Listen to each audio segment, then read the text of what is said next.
पिछले 24 घंटे के अंदर हमारे देश में 2 ओमिक्रॉन वेरिएंट के केस हमारे इस नेटवर्क के द्वारा डिटेक्ट किए गए हैं कर्नाटक में। डब्ल्यूएचओ ने बताया है कि इसमें करीब 45 से 52 के करीब ओवरऑल म्यूटेशन नोट की गई हैं, जिसमें से करीब 26 से 32 म्यूटेशन जो हैं वह स्पाइक प्रोटीन से रिलेटेड हैं। और इसमें से कुछ ऐसी म्यूटेशन है जो अभी भी दुनिया में पाए गए जितने वेरिएंट ऑफ कंसर्न थे उनमें भी पाई गई हैं। अल्फा हो, बीटा हो, गामा हो या डेल्टा हो, तो कुछ वेरिएशंस उसमें भी कॉमन हैं। और डब्ल्यूएचओ की जो हमारे को इन्फॉर्मेशन मिली है उसके हिसाब से आरटीपीसीआर टेस्ट इसमें क्योंकि सीक्वेंस कंफर्मेशन में एक एड कर सकता है, इसको एक मार्कर के रूप में भी हम यूज़ कर सकते हैं and it can be useful in early probable detection of this particular mutation also. साथ ही उन्होंने कहा है कि चांसेस हैं कि यह अधिक ट्रांसमिसिबल हो और इसकी बाइंडिंग एफिनिटी जो हमारे सेल से बाइंडिंग एफिनिटी है शायद कुछ अधिक हो, जिससे कि इसको सेल को अटैच होने में एक चांसेस इसके बढ़ जाते हैं। ट्रांसमिशन के बारे में उन्होंने बताया है कि यद्यपि अर्ली डेटा यह बताता है कि इसका ग्रोथ रेट अभी काफ़ी ज़्यादा है, लेकिन कितना ट्रांसमिसिबल है इसके लिए और एविडेंस की ज़रूरत है। यह काफ़ी अर्ली अंडरस्टैंडिंग है और इसको हमें एविडेंस के बेस पर फर्दर समझने की ज़रूरत है। डिजीज सीवियरिटी के बारे में भी उन्होंने बताया है कि रिपोर्ट अब तक आई है उसमें माइल्ड टू सीवियर केसेस पाए गए हैं, लेकिन जैसे कि कुछ रिपोर्ट्स में कहा गया है कि साउथ अफ्रीका में हॉस्पिटलाइजेशन बढ़ा है, तो उसमें उनका कहना यह है कि यह जरूरी नहीं है कि हॉस्पिटलाइजेशन ओमिक्रॉन की वजह से ही बढ़ा हो। यह भी हो सकता है कि अधिक संख्या में केसेस आने की वजह से भी अधिक संख्या में लोग हॉस्पिटल में जा रहे हों, तो इससे इंक्रीज सीवियरिटी ऑफ केसेस के बारे में अभी कोई क्लैरिटी नहीं है, फर्दर एविडेंस की ज़रूरत है। इसी के साथ ही डब्ल्यूएचओ ने कुछ रिकमेंडेशंस भी दी हैं, जिसमें कि उन्होंने स्पेसिफिकली बताया है public health and social measures, यानी कि उन्होंने बताया है कि चाहे वह यूज़ ऑफ मास्क हो, अपने हैंड हाइजीन प्रैक्टिसेस हो, फिजिकल डिस्टेंसिंग का मेंटेनेंस हो, हम हमेशा कहते रहे हैं कि इंडोर स्पेसेस में प्रॉपर वेंटिलेशन हो, हम क्राउडेड प्लेसेस को अवॉइड करें और हम अपने आप को वैक्सीनेट कराएं। तो डब्ल्यूएचओ ने क्लियर इंडिकेशन दी है कि यह सारे टूल्स आज भी इस पर्टिकुलर वेरिएंट के लिए एप्लीकेबल हैं। तो हम आपके द्वारा सबसे अपील करना चाहेंगे कि जो मोस्ट इंपॉर्टेंट अंडरस्टैंडिंग जो इस वायरस के बारे में आज हम ले सकते हैं वह यह है कि हमारे जो पब्लिक हेल्थ के आज तक के करे हुए कार्य हैं वही कार्य हमें करते रहना है। साथ ही डब्ल्यूएचओ ने यह भी कहा है कि जो हमारा पीसीआर आरटीपीसीआर टेस्ट है वह ओमिक्रॉन इन्फेक्शन को डिटेक्ट कर सकता है और इसमें एक particular S gene target failure जो कि सर और फर्दर एक्सप्लेन भी करेंगे, तो S gene target failure note की जाती है। तो जो 3 जीन्स के संबंधित आरटीपीसीआर टेस्ट होते हैं उसके द्वारा एक प्रोबेबल अंडरस्टैंडिंग कि यह ओमिक्रॉन वायरस म्यूटेशन इस पर्टिकुलर केस में है उसको भी डिटेक्ट करने की संभावना ईजी हो जाती है। तो इसके द्वारा भी हम आरटीपीसीआर टेस्ट को भी यूज़ कर सकते हैं। यह भी एक चीज़ डब्ल्यूएचओ ने हमें बताई है। साथ ही उन्होंने कहा है कि जो हमारे क्लिनिकल मैनेजमेंट प्रोटोकॉल हैं, जो हमारी एग्जिस्टिंग दवाइयाँ हैं, वह इस पर्टिकुलर वेरिएंट के लिए अभी दे रिमेन अनचेंज, वही मेथोडोलॉजी हमें यूज़ करनी है। वैक्सीन्स के बारे में उन्होंने बताया है कि अभी इम्पैक्ट ऑन वैक्सीन्स को और एविडेंस की ज़रूरत है, जिसके बेसिस पे समझने की ज़रूरत है कि उस पर क्या इम्पैक्ट पड़ेगा। और उन्होंने कहा है कि हो सकता है कि अगर ओमिक्रॉन से कोई ब्रेक थ्रू इन्फेक्शन होते भी हों तो भी हमारे यहाँ जैसे कि एंटीबॉडी रेस्पॉन्स के साथ साथ टी सेल रिलेटेड इम्यूनिटी है, वह इम्यूनिटी इसके लिए यूज़फुल होगी। इसमें मुख्यतः जो हम आपसे रिक्वेस्ट करना चाहेंगे और आपके द्वारा सबको बताना चाहेंगे कि डब्ल्यूएचओ ने एक बहुत मुख्य बात ये कही है कि वैक्सीन पे हमें ध्यान देना है और साथ ही वैक्सीन के अलावा भी, जैसे कि माननीय प्रधानमंत्री जी ने कई बार इस विषय में कहा है कि दवाई भी कड़ाई भी, तो उसी तरीके से use of mask, physical distancing और हैंड एंड रेस्पिरेटरी हाइजीन भी हमारे लाइफ में उतना ही इंपॉर्टेंट पार्ट प्ले करें वैक्सीनेशन के बाद भी। तो इस विषय में हम आपसे रिक्वेस्ट करना चाहेंगे कि vaccines along with vaccines all other measures have to be continued. साथ ही देश में जैसे ही हमें इस पर्टिकुलर ओमिक्रॉन वेरिएंट के बारे में खबर आई दुनिया से, तो हमने अपनी इंटरनेशनल ट्रैवल एडवाइजरी को थोड़ा और रेस्ट्रिक्ट किया और उसके बेसिस पर कार्य शुरू किया, जिसके बारे में मुख्यतः हम बताना चाहेंगे कि हमने दुनिया के सभी देशों को 2 भागों में डिवाइड किया। कंट्रीज जहां पर या तो अधिक केस आ रहे हैं या ओमिक्रॉन वेरिएंट पाया गया है और रिमेनिंग अदर कंट्रीज। तो हमने यह डायरेक्शन इशू की है या एडवाइजरी इशू की है कि जो कंट्रीज एट रिस्क हैं वहाँ पर 72 घंटे से पहले वाले टेस्ट के अलावा भी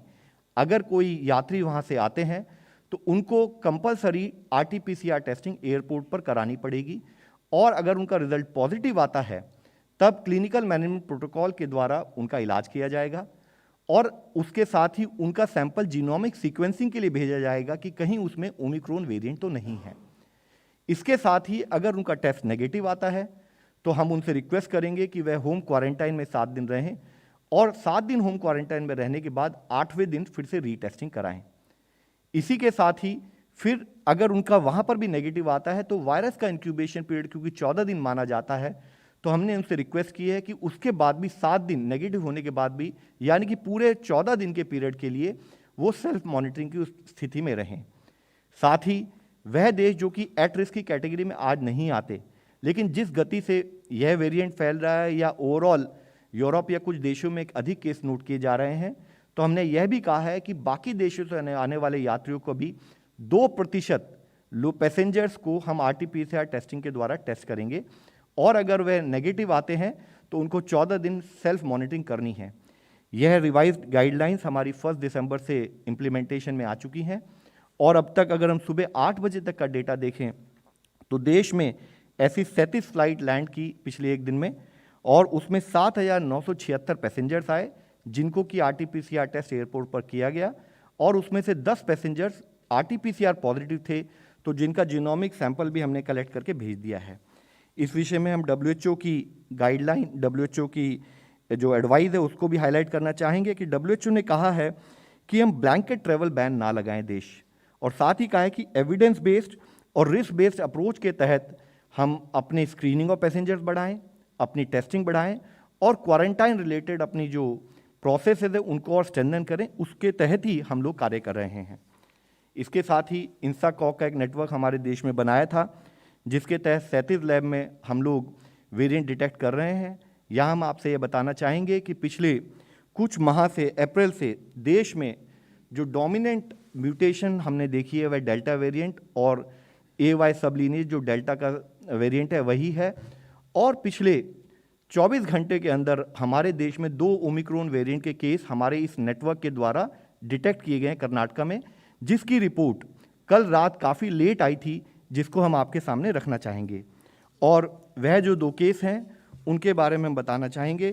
कि उसमें से एक केस 66 साल के एक मेल हैं, दूसरा केस 46 साल के एक मेल हैं, और जैसे कि हमारा प्रोटोकॉल है, ना कि हमारे इंसाकॉग नेटवर्क ने उसको समय पर डिटेक्ट किया, बल्कि as a protocol, as a practice जो हमारी कॉन्टैक्ट ट्रेसिंग की पद्धति भी शुरू हुई है, और जितने उनके प्राइमरी कॉन्टैक्ट्स हैं और जितने सेकेंडरी कॉन्टैक्ट हैं उन सबको ट्रेस कर लिया गया है, और उन सबकी टेस्टिंग करके उनको एज पर प्रोटोकॉल हम कोऑर्डिनेट कर रहे हैं। आज हम आपसे एक रिक्वेस्ट करना चाहेंगे, माननीय प्रधानमंत्री जी ने भी इस विषय में एक डिटेल्ड रिव्यू मीटिंग ली थी, उसके बाद स्टेट लेवल पर सेक्रेटरी हेल्थ ने भी उससे संबंधित सारे सेक्रेटरी हेल्थ से डिस्कस किया है। 5 विषय हमने जो फील्ड में फोकस करना है उसके बारे में चर्चा की। उसमें सबसे मुख्य विषय है इंटरनेशनल ट्रैवलर्स के बारे में, जिसमें हमने कहा है कि सारे सैंपल उनके टेस्ट हों, चाहे वो एट रिस्क कंट्री से हों, चाहे वह दूसरे देशों से हों, और साथ ही जब वह इंटरनेशनल ट्रैवलर कम्युनिटी में चले जाते हैं एयरपोर्ट से बाहर निकलकर, तब भी उनको मॉनिटरिंग कम्युनिटी लेवल पर की जाए। दूसरा विषय जो हमने स्टेट से रिक्वेस्ट की है कि कॉन्टैक्ट ट्रेसिंग ऑफ सारे पॉजिटिव पर्सन हो और उनको 14 दिन मॉनिटर किया जाए, उनके सबके sample as per norm genome sequencing के लिए भेजे जाएं, और कहीं पर भी डेली बेसिस पर मॉनिटरिंग करते हुए कहीं पर भी क्लस्टरिंग ऑफ केसेस हो तो प्रोटोकॉल के हिसाब से उसको मॉनिटर किया जाए। जरूरी है कि जब भी कभी कोई एक केस आता है, तो हमने इससे पहले भी कई बार इस विषय में बात की है कि टेस्टिंग इंफ्रास्ट्रक्चर एक बहुत इंपॉर्टेंट रोल प्ले करता है, तो उसको फर्दर स्ट्रेंथन किया जाए, इंश्योर किया जाए कि कहीं पर भी या तो हॉटस्पॉट्स आ रहे हों और अदरवाइज भी केसेस आते हों तो उनको हम अर्ली टेस्टिंग के द्वारा जल्दी पकड़ लें, ताकि वह केस सीवियर में कन्वर्ट ना हो। और उसी के साथ ही RT-PCR रेशियो, जो RT-PCR पर जो हमारा फोकस है वह बना रहे, जबकि रैपिड एंटीजन टेस्ट हमारे को अर्ली डिटेक्शन में अदरवाइज भी हेल्प करेगा। इसके साथ ही हमारे लिए ज़रूरी है कि हम कंटिन्यूड बेसिस पर देश की हेल्थ इंफ्रास्ट्रक्चर को अपग्रेड करते रहें, और इसके लिए चाहे वे ICUs हों, चाहे ऑक्सीजन बेड हों, चाहे वेंटिलेटर हों, और जैसे कि ECRP2 यानी कि इमरजेंसी कोविड रिस्पांस पैकेज 2 के तहत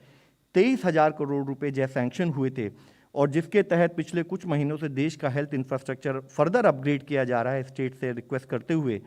तो उस इंफ्रास्ट्रक्चर का कार्य कंप्लीट किया जाए। हमारे जितने PSA प्लांट्स हैं वह कंप्लीट किए जाएं, उनको ऑपरेशनल स्थिति में रखा जाए। हमारा लॉजिस्टिक, चाहे वो PPEs हों, N95 मास्क हों, चाहे वे ड्रग्स हों, उन सबको कोऑर्डिनेट किया जाए।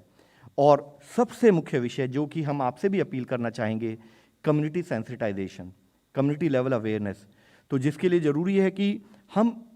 भय का वातावरण क्रिएट ना होने दें, अवेयरनेस क्रिएट करें। हम ये बताएं कि ये न्यू वेरिएंट की एविडेंस क्या है और इसके तहत हमें क्या कार्य करना है। और साथ ही हम ये इंश्योर करें कि कम्युनिटी का सपोर्ट जैसे अब तक हमें मिलता रहा है उसी के तहत वैक्सीन कवरेज को बढ़ाएं